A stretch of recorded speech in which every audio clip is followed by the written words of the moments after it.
जी हाँ, हम लोग शुरू करते हैं उसी क्रम में आगे। क्वेश्चन नंबर 21 तक हो गए थे।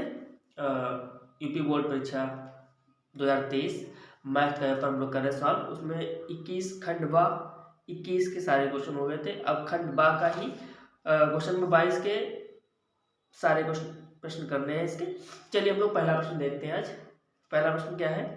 पहला प्रश्न है द्विघात समीकरण 2x² माइनस 4x प्लस 3 बराबर 0 का व्युत्क्रम ज्ञात कीजिए और फिर मूलों की प्रकृति ज्ञात कीजिए। चलिए हम लोग इस क्वेश्चन को सॉल्व करते हैं। चलिए हम लोग इस क्वेश्चन को हम लोग करेंगे। इसका व्युत्क्रम निकालना है और फिर उसके मूलों के प्रकृति बतानी है। बहुत ही आसान क्वेश्चन है। पहले हम लोग करते हैं इसका पहले एक हम लोग को फार्मूला मालूम है। इसका हम लोग इससे तुलना करते हैं किसके? ax² प्लस का bx प्लस का c बराबर 0। उससे हम लोग पहले इसकी तुलना करते हैं।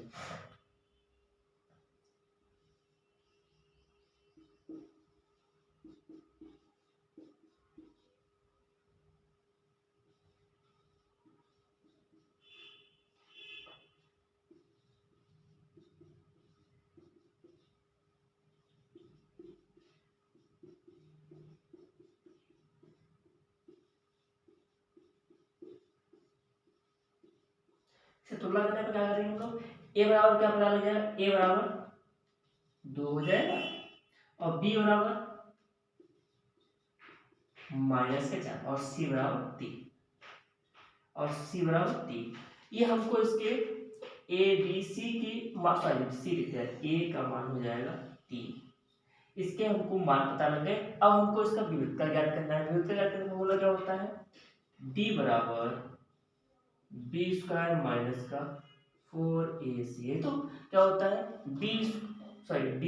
d बराबर b² माइनस का 4ac। d लिख दिया b² माइनस का 4ac। b हमारा क्या है? 4, 4 का स्क्वायर 4ac। 4 क्या है? a क्या है हमारा? 2। c की वैल्यू क्या है? 3। इसकी वैल्यू कितनी हो जाएगी? 16। यहाँ देखिए 4 दूनी 8 और 8 में आई 24। कितना हो जाएगा? 24। घटाएंगे लगभग कितना आ जाएगा? घटाने पर इसका घटाएंगे 8 और यहाँ से कुछ 8 ही आ जाएगा, है ना, जो माइनस का है। अतः d की वैल्यू क्या है? माइनस में 8 है। d की वैल्यू क्या है? माइनस में 8 है ना। अगर d की वैल्यू माइनस में 8 हो जाएगी तो हम लोग क्या करेंगे? क्योंकि d का मान 0 से क्या है? छोटा है, क्योंकि d की वैल्यू -8 आ गई। अगर d की वैल्यू 0 से क्या होती है? छोटी होती है तो उसके जो रूट होते हैं वो काल्पनिक होते हैं ना। तो यहाँ पे d की वैल्यू क्या है? d जो है 0 से छोटा हो गया, क्योंकि d की वैल्यू -8 है। माइनस का मतलब घाटे में है ना, हम लोग घाटे में हो गए तो 0 से छोटे तो हो गया, तो d की वैल्यू क्या है? 0 हो गई। तो अगर d की वैल्यू 0 से कम होती है तो इसके रूट की प्रकृति क्या हो जाएगी?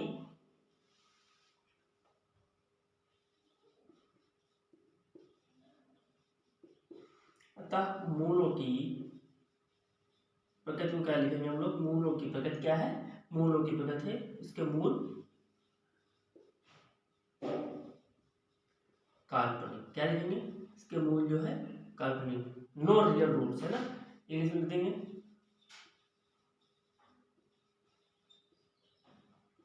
नो रियल रूट्स, है ना। चलिए आगे चलते हैं क्वेश्चन नंबर खा पर इसी का 22 का।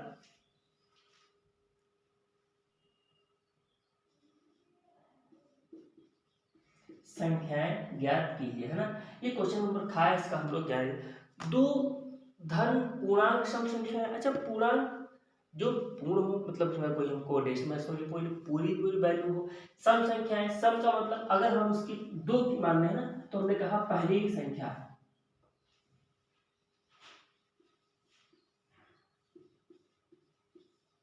पहली संख्या हमने क्या मानी?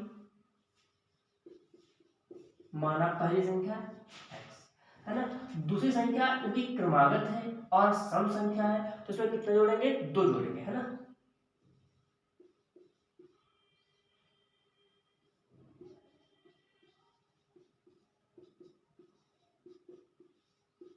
दो संख्या होंगी। अब दोनों संख्याओं के वर्गों का योग, अर्थात इनका इसका योग और फिर इसका वर्ग और इसका वर्ग, फिर दोनों का योग कितना है? 340। तो दोनों का वर्ग कर लेते हैं, प्रश्नानुसार लिख लेते हैं। क्या लिखते हैं? क्या लिखते हैं, प्रश्नानुसार, है ना। तो x प्लस 2, दोनों का स्क्वायर है क्योंकि दोनों को वर्ग है, दोनों का वर्ग और फिर उसका योग, दोनों का योग कितना है 340, कितना है 340 हो गया, ठीक है। इसका स्क्वायर ओपन करते हैं हम लोग, एक्स स्क्वायर, इसका एक्स स्क्वायर प्लस का 4 प्लस का 4x बराबर 340, 4 इधर आ जाएगा और एक्स स्क्वायर 2x स्क्वायर हो जाएगा प्लस का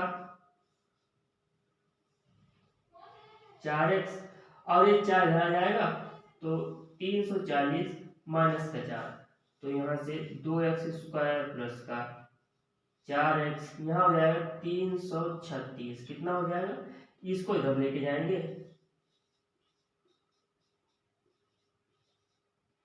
माइनस का 336 बराबर 0, यहाँ से 2 कॉमन ले सकते हैं तो हो जाएगा 2x स्क्वायर प्लस का 2x, यहाँ 2 एकम 2 बराबर का 0, कितना हो गया, यहाँ आ जाइए। अब इसका हम लोग को क्या करना है, गुणनखंड करना है, लगभग कितना आ जाएगा, अगर इसका गुणनखंड करेंगे तो कितनी बार जाएगा,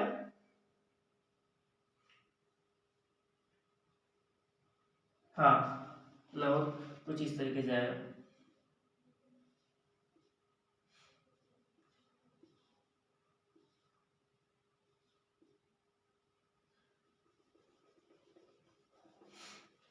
हाँ इसके गुणनखंड क्या हो जाएंगे, इसके गुणनखंड हो जाएंगे, यहाँ कर लेते हैं ऐसा,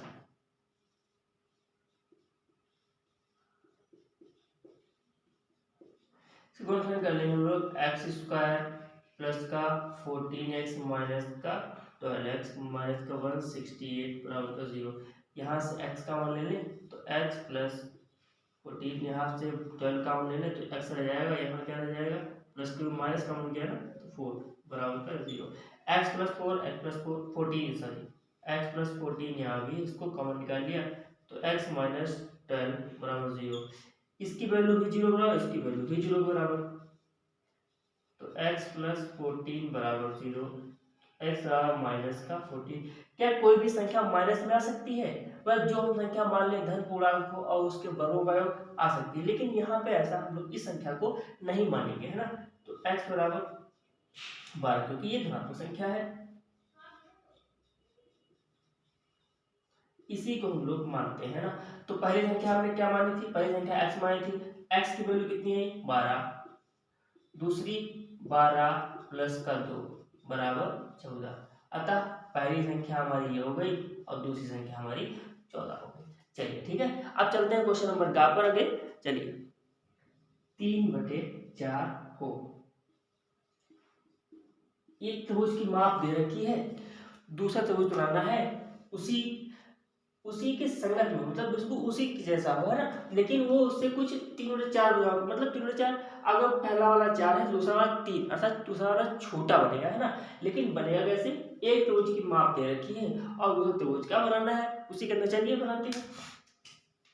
सबसे पहले क्या दे रखा है, सबसे पहले दे रखा है एक त्रिभुज एबीसी, सबसे बड़ी भुजा कौन सी, बीसी, तो सबसे बड़ी भुजा हम बीसी मान लेते हैं 6 सेंटीमीटर की, है ना, हमारे पास पटरी है, इसमें हम 6 सेंटीमीटर अगर हम बनाएंगे तो बहुत छोटा बनेगा, हम अपने अनुसार इसको थोड़ा बड़ा खींचेंगे, है ना, आप लोग अपने आधार पर बनाइएगा पटरी लेकर के। चलिए लोग सबसे पहले खींचते हैं 6 सेंटीमीटर का, है ना, कितने का 6 सेंटीमीटर का, हमने मान लिया ये रेखा बीसी हो गई 6 सेंटीमीटर की, है ना, रेखा कितनी हो गई, बीसी हो गई 6 सेंटीमीटर। अब आपको बनाना है बी पर कोण 60 अंश का, है, तो बी पर कोण हम लोग ऐसे बनाते हैं, एक प्रकार लेके कुछ इस तरीके से और एक बढ़िया से चौक लगाते हैं जो हमारी 60 का अंश का कोण बनाएगी, है ना, ये 60 डिग्री का कोण बन गया। और ए और बी की वैल्यू कितनी है 4.5, तो इससे कुछ छोटी होगी ना 4.5, तो इतनी, तो लगभग हम ए यहाँ पे चौक लगाते हैं प्रकार में रखकर यहाँ से 4.5 की कुछ इस तरीके से, ये हमारा बिंदु ए मिल जाएगा, ए को सी से मैच कर देंगे, ठीक है ना। अब हमको दूसरे त्रिभुज की रचना करनी है जिसकी भुजाएं त्रिभुज एबीसी के संगत भुजाओं के 3/4 हो, ठीक है, ए बी सी इसी जैसा हो।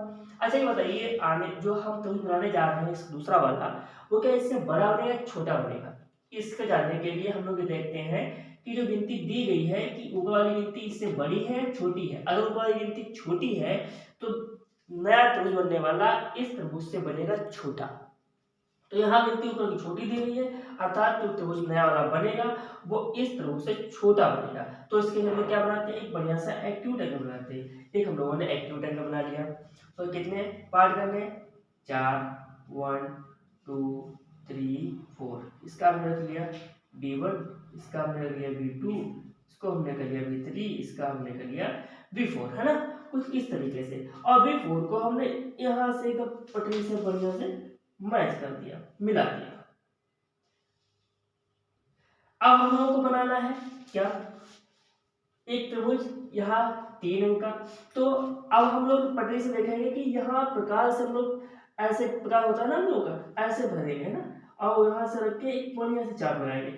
फिर देखेंगे कि कितने अंश का कोण यहाँ पे बन रहा है, जितने अंश का कोण यहाँ पे बन रहा है उतने अंश का ही कोण यहाँ बना के एक ऐसे चाप लगा देनी है, और उसको इस चाप से होते हुए इसको मिला देना है ना।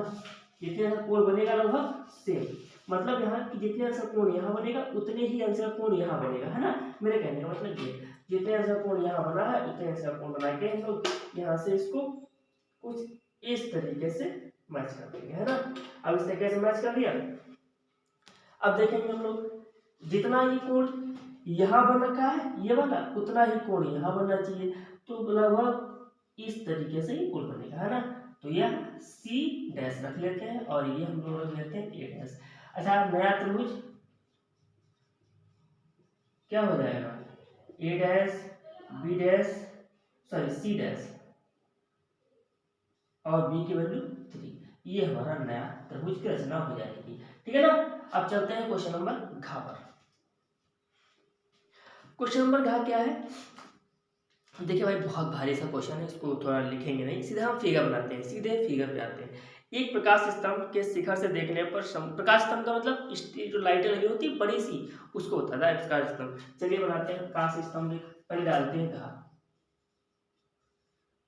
ये हमने मान लिया ये बढ़िया सा प्रकाश स्तंभ है ना, यहाँ पे लाइट लगी हुई बढ़िया सी रोशनी चारों तरफ पड़ रही है। चलिए, यहाँ से प्रकाश स्तंभ के शिखर से देखने पर समुद्र के 2 जहाजों के आगमन को, अब समुद्र है, समुद्र जाहिर सी बात किनारे ही लगा होगा, है ना, समुद्र में बीच में तो लगा नहीं होगा। अब समुद्र के किनारे 2 जहाज कोण अवनमन कोण, मतलब ऊपर से देखने पर इनके अवनमन कोण एक तो 30 बन रहा है, दूसरा 45 बन रहा है, ठीक है।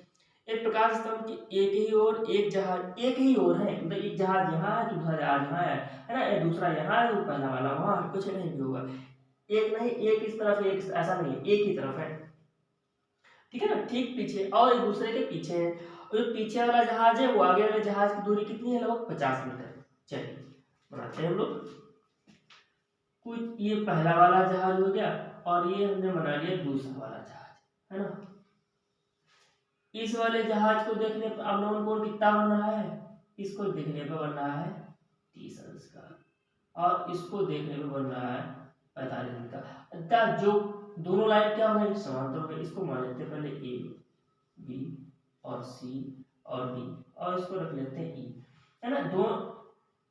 दोनों लाइन क्या है, पहला है समांतर, जितना कोण यहाँ बनेगा उतना ही कोण ये यहाँ बन जाएगा 45 और ये वाला 30, है ना।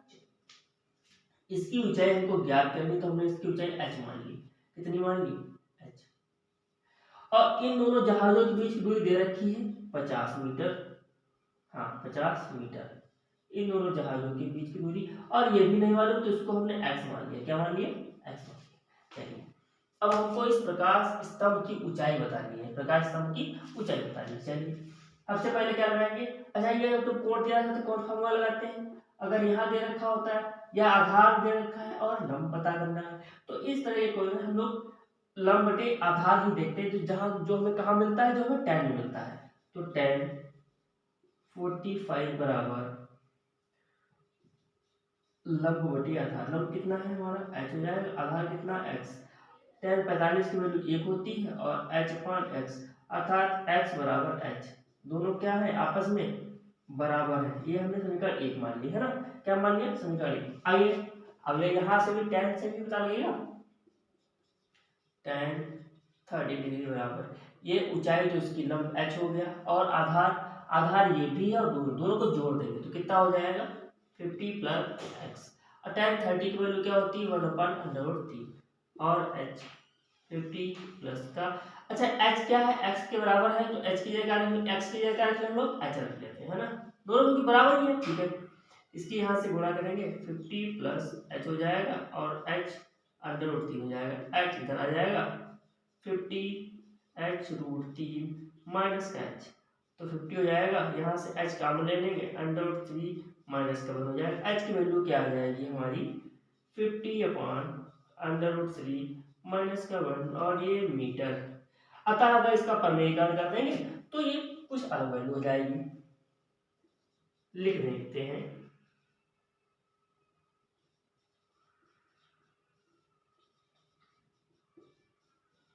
प्रमेयकरण करने पे चलिए, हाँ आइए,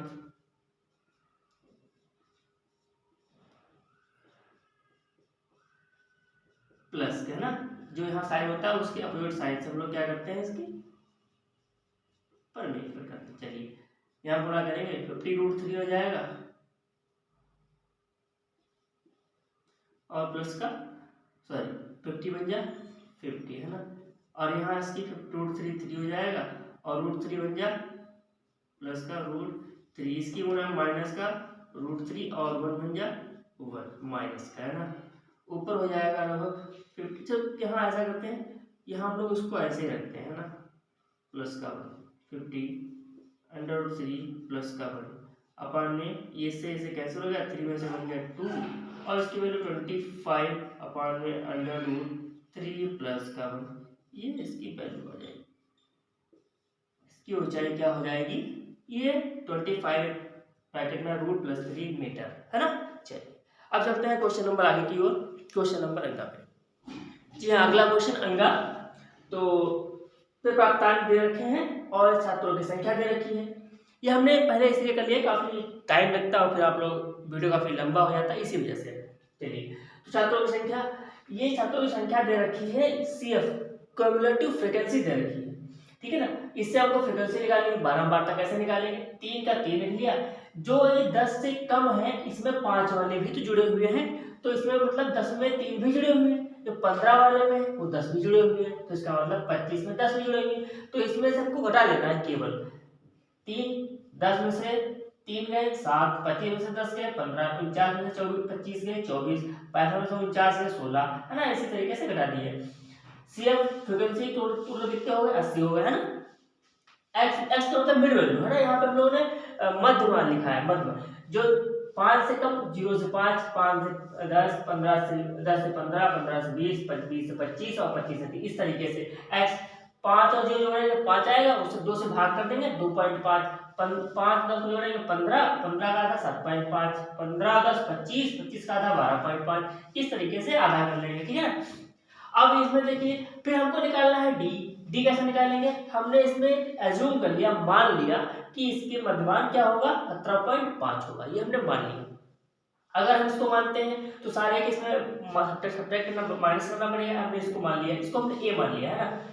तो x में से अगर d निकालना है तो इसमें से इसको खंड लगाना पड़ेगा, तो ये माइनस में आएगा, तो 2.5 में से अगर हम 17.5 माइनस करेंगे तो 15 माइनस का आएगा, इसीलिए 7.5 में से 17.5 माइनस का 10 का आएगा माइनस का।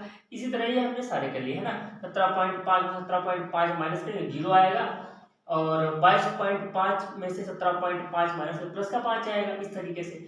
फिर डी डैश, ये डी डैश लिखा हुआ है, क्या लिखा हुआ है, डी डैश का मतलब 10 -10 और -10, इनका अंतराल कितना है बीच का, 5 ही तो है, देखिए 5 और 10 का अंतराल 5, 10 से 15 का ये 5, तो यहाँ -15, देखिए ऐसे कर लेते हैं इसको, ये तो आप लोग कहेंगे -15 और माइनस करेंगे -10 का, ऐसे थोड़ा निकालेंगे अंतराल, तो कितना आ जाएगा -15 प्लस का 10, तो -5 आ जाएगा, है ना। तो इसीलिए -5 अर्थात ये 5 इसका अंतराल है, कितना है 5, है ना। चलिए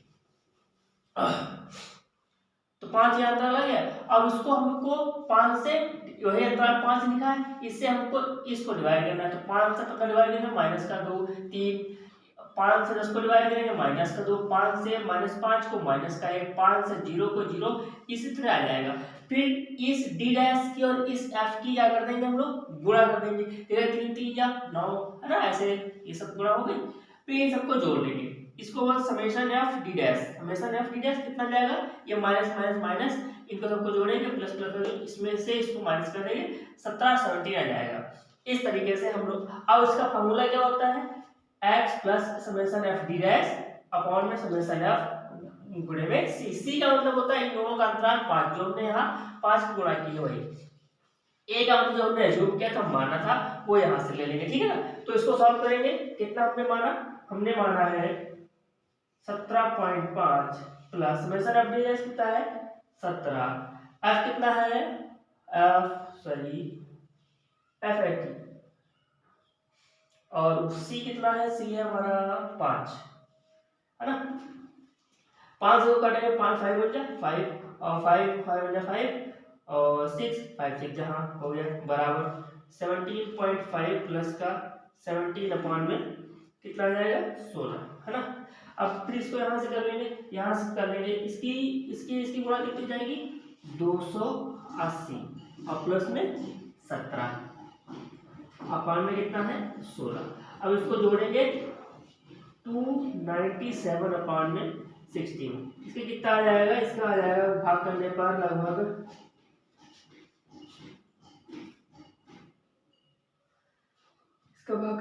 कितनी बार जाएगा, अगर भाग करेंगे इसकी तो 1 टाइम,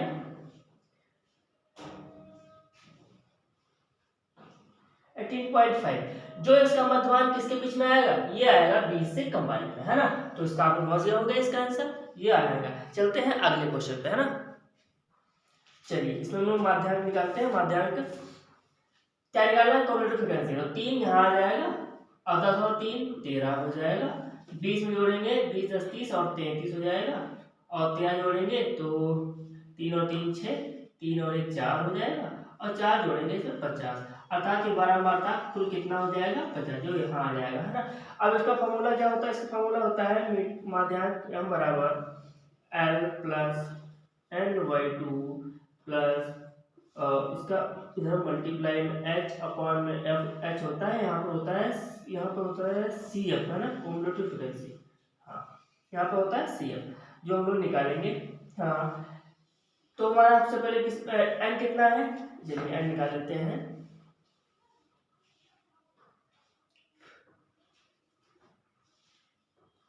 n/2 कितना है 50/2 बराबर 25, किसमें आ जाएगा 25 आ जाएगा लगभग 33 वाले में, है ना। तो इसको हम लोग मान लेंगे, इसको हम लोग एज्यूम कर लेंगे।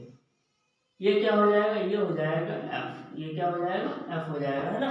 इससे ऊपर वाला क्या हो जाता है CF, क्या हो जाता है CF, है ना। और L का मतलब लोअर लिमिट हो जाएगा, L हो जाएगा, तो L को लिखते हैं हम लोग कितना 40, n/2 दे रखा है 25 आ गया, CF हमारा आ गया 13 और F कितना आ गया, F है 20, F कितना है F हो जाएगा 20, और H कितना अंतराल दे रखा है, H दे रखा है 15, ठीक है ना, H दे रखा है 15। इसको हम लोग आराम से सॉल्व कर लेंगे इसको, तो किस तरीके से सॉल्व हो जाएगा 40, 5 से काटेंगे 5 3 15 और 5 चौके 20, है ना, प्लस जोड़ेंगे 5 और 3 8, 2 और 1 3 अपॉन में 4 और गुणे में 3, है ना। चलिए अब क्या करेंगे, इसके लिए हम लोग आसानी से गुणा कर देंगे, इसके 4 से यहाँ गुणा कर देंगे, 4 0 0, 4 चौके 16 होता है, और 3 3 और 4 हासिल लगे 2, 3 3 9 और 2 11 बटे में 4, जोड़ लेंगे हम लोग 4 6 और 1 7, 1 और 1 2 बटे में 4, कितना हो जाएगा लगभग, कितनी बार जाएगा 6 बार आएगा 24 हो जाएगा, 3 3 34, 8 बार जाएगा 32 और 2 20, 4 पंचे 5 बार, है ना। ये कितना जाएगा लगभग इसका माध्यांक आया 68.5, जी हाँ। चलिए तो इसके क्वेश्चन हो गए, और अगले क्वेश्चन हम देखेंगे अगले पार्ट में। तब तक के लिए जय हिंद। और हाँ, अगर सेशन आपको अच्छा लगे तो लाइक और सब्सक्राइब जरूर करें।